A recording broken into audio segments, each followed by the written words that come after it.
maybe however you want to, whatever take you want to have on recruitment, because you've proved throughout your life that you're very good at it, and there are a variety of reasons for that.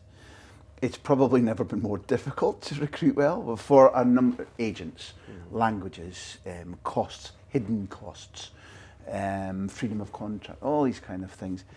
You've recruited really well at West Ham. Is that something that you've delegated less?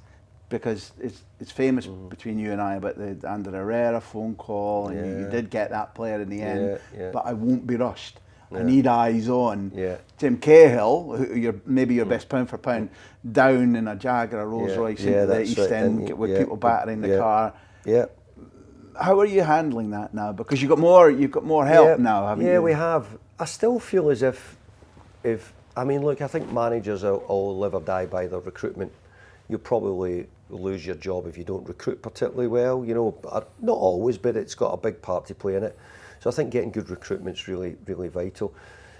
As I said, we started well with the Czech boys. We're now moving on. Now, we bought players, when we came in, we bought players to finish outside the bottom three in the Premier League. We are saying, we don't want to be one of these teams at the bottom. And the reason we got the job was because West Ham were in a relegation situation in 2 occasions.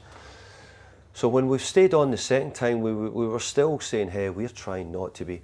But we had an unbelievable year 2 years ago. We went from 4th bottom of the league to, pushing 5th and 6th in the Premier League. And we sort of continued that. So the level of player, the difference we're looking for from 2 years ago to where we are now, we're looking to buy players who can get us in the top 6. Or keep us in the top 6. So that in itself is a different challenge. But I have to say the club have been really good as far as they're putting the finances up. They're giving me every opportunity to try and do that. But we're still building, and while you're doing that, is if you try and say, well, we're going to buy the top boys, then this is my experience telling me that it's not the way to go. There's you put a layer on another layer, you put a layer on the other layer. If you have billionaires who run your club, and you can say we can spend as much as we like, we don't have that. So you've got to try and do it, I think, in a wee bit of a calculated way. I didn't buy MD in January. It wasn't because the club didn't want to buy it, it's because I couldn't find the ones I wanted, and we bid really big for top players. So, I sort of get a bit annoyed when the people quite often blame, the board didn't buy, and let me tell you, they did. They tried to buy really good players, and what I'm trying to do now is buy really good players to help us become the middle top bit in that, 16. David Toys, is that they call it managing upwards. You're having to push back at your employers. Don't spend now because I'm particular. That's not the right guy. Nearly, but he's not the right guy. Pushing back and saying don't spend is a difficult art. And I'm saying, look, we don't want to buy a cheap player just to fill a space. I'd rather go without than do that, because I'm trying to save your money for the what I hope I might come. Now, I'm hoping we're in a transfer window. I'm hoping that I can do that.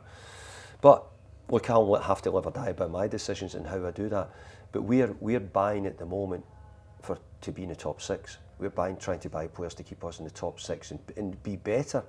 I mean, for up until January last year, we were challenging for the top 4, and really, I'm more disappointed that I fell away from that. Can I ask you? I mean, simple outside, maybe wrong, and back me to fuck if you want, but depth of squads that some players get arrested and killer goals, and maybe you finish top 4, maybe depth of squad so that some guy can get arrested mentally and physically, and a guy with killer goals. Well, if we had got probably, and I'm saying this, look, we had Mickey Antonio who started the season on fire.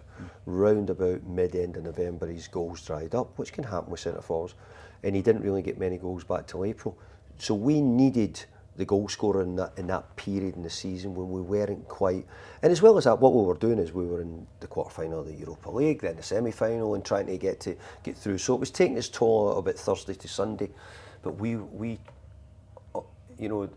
I wouldn't name it, but the strikers we attempted to buy in January and went huge money for, but couldn't get. But that's partly because maybe we're not ready to get those players, not us personally, but the players are still looking to say, hey, let's see how you do before I come and join you at West Ham. So that's why I'm saying is, we've still got a level to go, we've still got a layer to go in my eyes at least, but we've got to try and keep building on the players we've got.